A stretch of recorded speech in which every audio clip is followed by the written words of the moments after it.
Bab 1696. Tanahnya benar-benar beku, dan permukaan danau tertutup es setebal beberapa meter.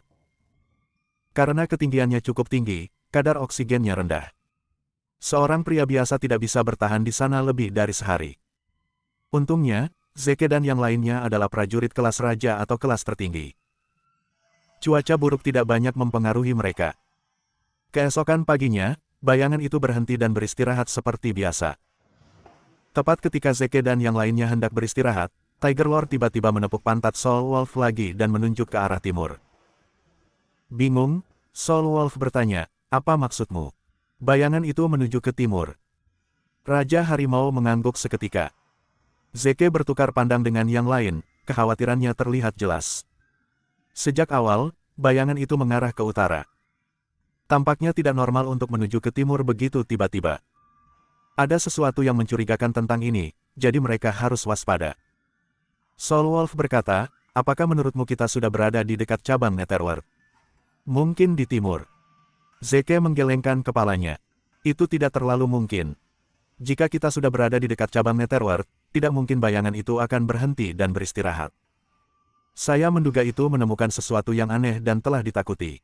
Petik 2. Ares berkata dengan cemas, "Sialan. Apakah itu menemukan kita? Saya harap semua upaya kami tidak akan sia-sia." Petik 2. Zeke menjawab, "Itu mungkin. Jangan panik dulu. Kami akan menunggu dan melihat apa yang terjadi."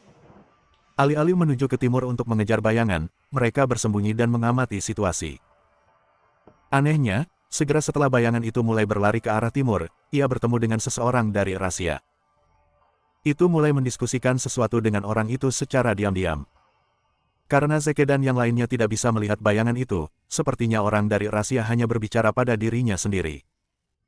"Apa-apaan ini?" "Itu dia," seru Serigala Tunggal. Ares bertanya dengan rasa ingin tahu, "Apakah kamu mengenalnya?" Serigala Tunggal mengangguk, "Tentu saja. Dia adalah Axel Lewis, ayah mertua Joseph, Inspektur Kementerian Urusan Surgawi saat ini. Axel juga mantan Inspektur Kementerian Luar Negeri. Saat itu, Bestard itu mengantongi banyak obat spiritual yang seharusnya didistribusikan ke zona utara. Aku bertarung dengannya berkali-kali karena itu. Sangat disayangkan bahwa saya tidak cukup kuat pada saat itu untuk membunuhnya." Petik 2. Alfred berkata, "Dia benar-benar bersekongkol dengan Netherworld. Itu semua adalah bagian dari rencana Netherworld ketika Kementerian Urusan Surgawi meminta sumber bank dari kita." Serigala Tunggal mengutuk, "Serigala Pembunuh dan yang lainnya benar-benar tidak berguna. Kami mengirim mereka untuk menangkap Axel, pencuri yang licik, tetapi dia akhirnya melarikan diri ke utara." Bayangan itu terus berbicara dengan Axel untuk beberapa saat sebelum melaju ke utara. Zeke menghela napas lega. "Sepertinya mereka belum menemukan keberadaan kita. Ayo terus mengejar mereka." Dia menginstruksikan. Semua orang berangkat. Semakin jauh ke utara mereka berkelana, semakin dingin iklimnya. Lapisan es tebal terbentuk di kaki mereka. Sementara itu, Zeke jauh lebih baik saat dia berada di kelas tertinggi. Dia bisa menggunakan energinya untuk menghangatkan dirinya dan mencairkan lapisan es. Kaki Serigala Tunggal tidak tertutup es juga karena dia telah menunggangi bahu Raja Harimau dan tidak menyentuh tanah. Di sisi lain, Ares dan Alfred menderita. Kaki mereka hampir tidak terlihat di bawah lapisan es yang menutupi mereka. Meskipun mereka masih bisa menahannya, energi mereka telah sangat terkuras. Itu tidak nyaman bagi mereka juga, sehingga berdampak pada kecepatan pengejaran mereka. Zeke memutuskan untuk mengirimkan energi kepada mereka dan mencairkan es dari kaki mereka. Kaki mereka akhirnya dibebaskan dari es, meninggalkan dua pasang cangkang es yang dibentuk dari bentuk kaki mereka. Bab 1697. Ares dan Alfred meratap dalam diam. Betapa sia-sianya menggunakan energi untuk kehangatan. Betapa borosnya. Ares dan Alfred hampir tidak memiliki cukup energi untuk digunakan dalam pertempuran. Secara alami, mereka tidak tega menyia-nyiakannya untuk menghangatkan diri. Tanpa es yang membatasi mereka, mereka dapat bergerak lebih cepat.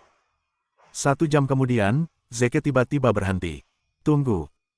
Sisanya segera berhenti di jalur mereka dan bertanya dengan hati-hati, "Ada apa, Great Marshal?" Zeke bertanya, "Apakah bayangan itu berjalan dengan kakinya, Serigala Tunggal?" Serigala Tunggal merasa geli. "Apa yang Anda pikirkan?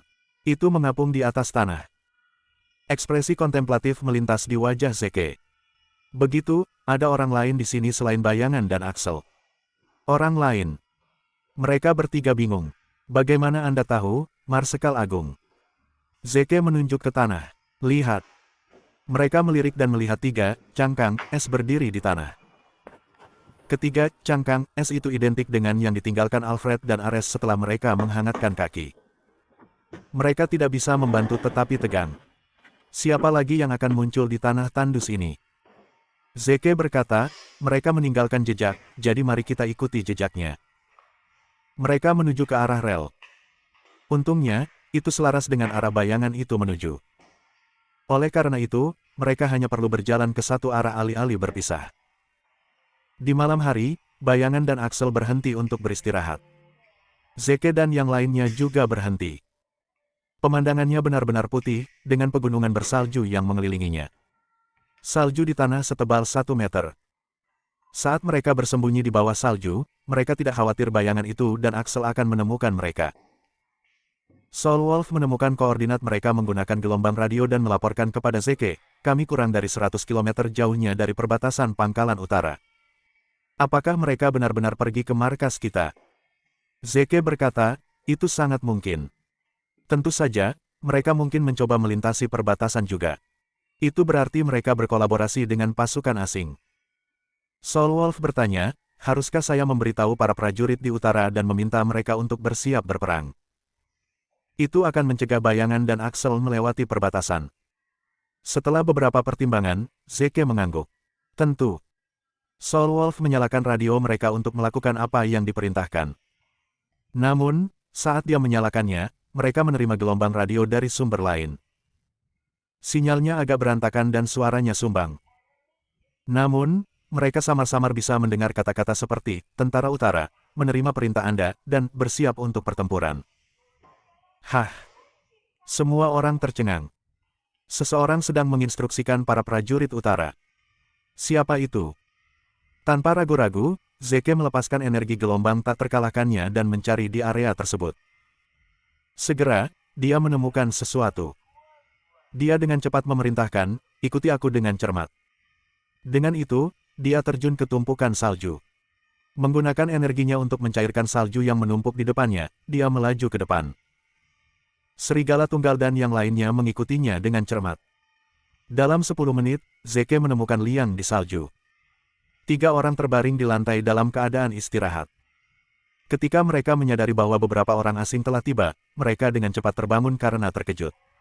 Siapa itu? Zeke menjawab, ini aku. Ketika mereka melihat lebih dekat satu sama lain, mereka merasa lega. Bahkan, mereka sangat gembira. Mereka bertiga tidak lain adalah Killer Wolf, Tyler, dan Nameles. Zeke telah mengirim mereka untuk menangkap ayah mertua Joseph, Axel. Sejak mereka muncul di sana, jelas bahwa mereka telah menguntit Axel. Bab 1698. Killer Wolf berseru gembira, kau di sini juga, Zeke. Zeke mengangguk. Ya, kami mengikuti bayangan yang membunuh Jackson di sini. Soul Wolf, Ares, dan Alfred menyusul pada saat itu. Setelah menyadari bahwa itu adalah serigala pembunuh dan yang lainnya, Serigala Tunggal bertanya dengan cemas, apakah ketiga cangkang kaki es itu ditinggalkan oleh kalian? Cangkang kaki yang dingin. Apa itu? Serigala pembunuh bingung. Soul Wolf menjelaskan, cetakan es tertinggal setelah Anda mencairkan es dari kaki Anda. Killer Wolf mendapat wahyu yang tiba-tiba. Ya, kami meninggalkan mereka. Soul Wolf melirik mereka bertiga. Jangan bilang salah satu dari kalian telah mencapai kelas tertinggi. Hanya seseorang di kelas tertinggi yang dapat mengumpulkan energi yang cukup kuat untuk mencairkan es. Nameles menyeringai bangga. Betul sekali. Saya sudah mencapai kelas tertinggi. Petik 2.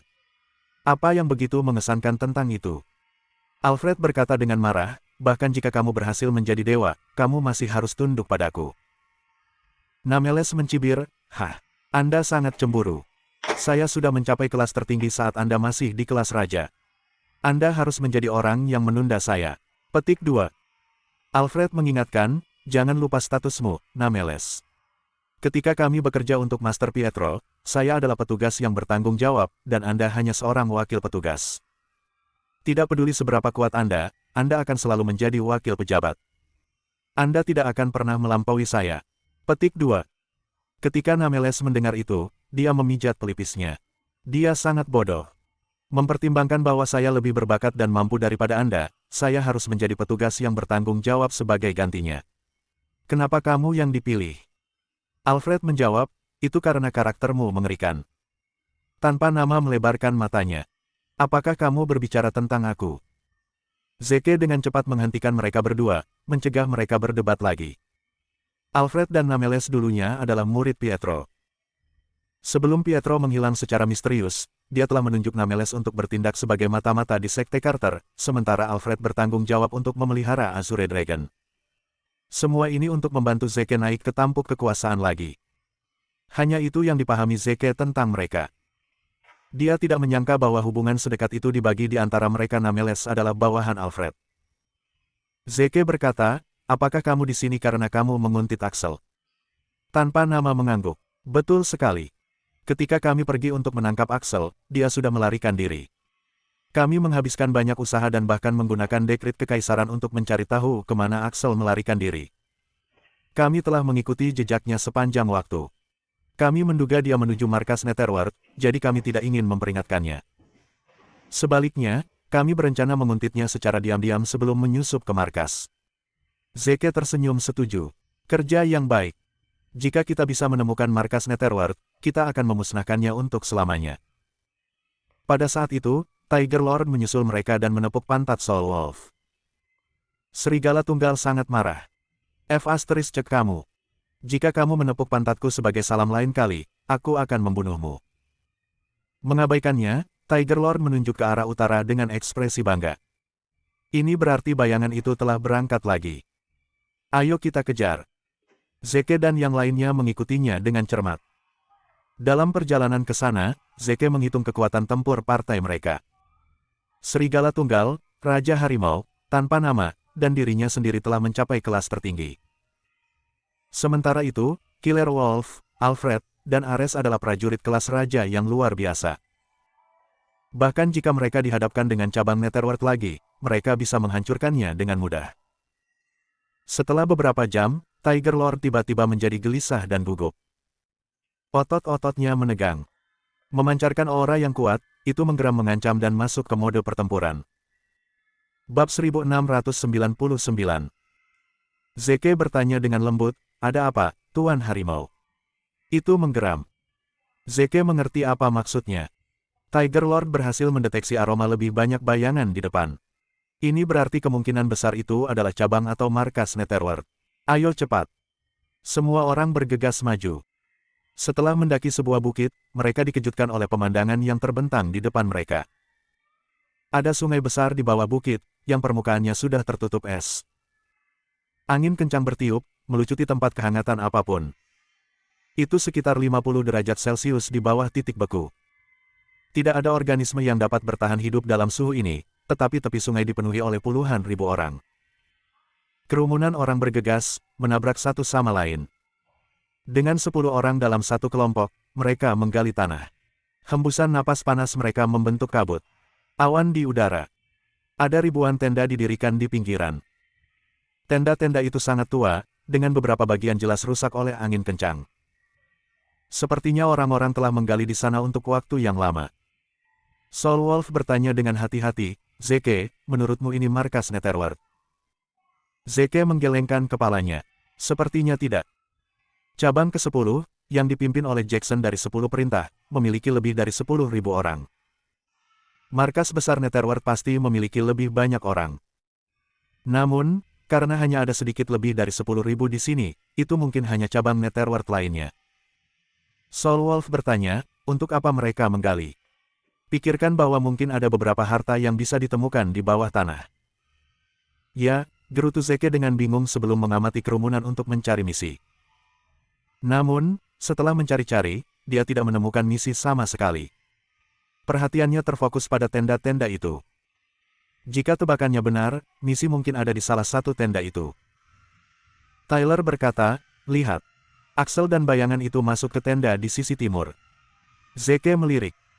Mempertimbangkan bagaimana tenda di sisi timur adalah yang terbesar dan terlihat paling mewah, itu mungkin adalah pusat komando. Ada lebih dari 100 orang yang menjaga tenda. Axel dan bayangan hanya bisa masuk setelah beberapa putaran inspeksi. Karena orang-orang dari Netherworld tertarik pada bakat bela diri misi, mereka mungkin telah menguncinya di tenda yang memiliki keamanan tertinggi ini. Killer Wolf bertanya, haruskah kita menyerang, Zeke? Zeke menggelengkan kepalanya. Mari kita tidak memperingatkan mereka untuk saat ini. Ada terlalu banyak orang dari Netherworld yang tersebar. Jika kita bertindak gegabah, beberapa dari mereka pasti akan lolos. Beritahu para prajurit di utara untuk menyegel daerah ini dan jangan biarkan siapapun pergi. Soul Wolf berkata, aku akan segera memberitahu mereka. Dia mematikan radio dan menghubungi tentara di utara. Pada saat itu, Axel berjalan keluar dengan beberapa orang mengikuti mereka. Ada seorang gadis dan 3 orang tua.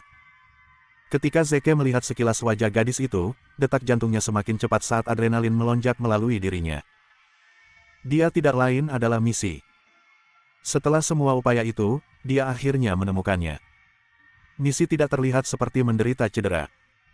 Namun, dia terus menguap lelah. Tidak jelas apakah itu respons fisiologis normal atau karena energi negatif telah menghabiskan energinya. Axel, inspektur sebelumnya dari Kementerian Urusan Surgawi, berjalan di depan misi. 3 pria tua dengan janggut putih mengikuti di belakang. Hanya bayangan yang hilang. Zeke curiga bayangan itu sebenarnya adalah salah satu bayangan pria tua itu dan sudah menyatu dengan tubuh fisiknya. Ketiga pria tua itu pasti pejabat tinggi di Netherworld. Tindakan, sikap, dan pakaian mereka lebih mulia daripada rata-rata orang. Bab 1700. Ketika mereka berjalan melewati, rakyat jelata akan membungkuk hormat kepada mereka. Zeke penasaran. Kemana mereka membawa misi? Apa yang mereka rencanakan? Dia mengencangkan cengkeramannya pada pedang Raja Naga. Jika mereka berencana untuk menyakiti misi, dia pasti tidak akan menunjukkan belas kasihan kepada mereka. Sesampainya di tepi sungai, Axel menyuruh misi berjalan di depan. Misi mulai berkeliaran di sekitar tepi sungai bersama Axel dan 3 pejabat tinggi dari Netherworld. Mereka berjalan menuju sebidang tanah kosong. Ketika misi menunjuk ke tanah, beberapa orang dari Netherworld bergegas dan mulai menggali. Namun, setelah menggali selama setengah jam, mereka tidak menemukan apapun. Misi terus berjalan ke depan. Setelah beberapa saat, dia menunjuk ke tanah lagi. Sekelompok orang Netherworld berjalan mendekat dan menggali tanah. Demikian pula, mereka tidak menemukan apa-apa. Begitu saja, orang-orang Netherworld menggali puluhan lubang di tanah di bawah bimbingan misi. Namun, tidak ada yang bisa ditemukan. Marah, Axel mengangkat tangannya dan hendak menamparkan misi. Demon itu. Kemarahan mengamuk melalui Zeke saat dia mempersiapkan dirinya untuk membunuh Axel. Namun, seorang pria tua yang tampak licik menghentikan Axel dari memukul misi. Karena Zeke terlalu jauh dari mereka, dia tidak diperhatikan. Seseorang di barat tiba-tiba berseru, kami menemukannya. Ada di sini. Senang hati, Axel dan yang lainnya berlari cepat. Pria tua yang tampak licik itu bahkan menggendong misi. Zeke dan yang lainnya juga melirik ke barat. Ada lubang yang baru saja digali. Panjangnya sekitar 3 hingga 4 meter, sementara kedalamannya tak terduga. Selain itu, mereka tidak bisa melihat apa-apa lagi. Apa sebenarnya yang membuat orang-orang dari Netherworld begitu bersemangat? Sebelum mereka bisa mencapai lubang, tanah mulai bergetar hebat. Itu hampir sekuat gempa tingkat 5. Retakan menyebar di tanah saat batu berguling menuruni bukit. Fraktur muncul di seluruh lapisan es, yang tebalnya beberapa meter. Sebuah kekuatan besar mengirim pecahan es terbang di udara dan meledak ke arah kerumunan. Di sebelah kiri mereka adalah bebatuan yang jatuh dari perbukitan, sementara di sebelah kanan mereka adalah ombak yang bergelombang dari sungai. Karena betapa padatnya mereka, banyak yang terluka dalam sekejap mata. Semua orang melarikan diri ke segala arah. Pria tua yang tampak licik itu berteriak, semuanya, berlutut. Jika kamu tidak ingin mati, berlututlah. Kerumunan itu sangat patuh. Mereka berhenti melarikan diri dan malah berlutut. Axel dan pria yang tampak licik itu juga berlutut. Zeke tiba-tiba menyadari bahwa lokasi gempa adalah lubang yang sangat besar itu. Rasanya seperti ada sesuatu di lubang yang terbanting dari sisi ke sisi, menyebabkan gempa. Dia semakin penasaran dengan isi lubang yang dalam itu. Pria yang tampak licik itu bersorak, "Aku."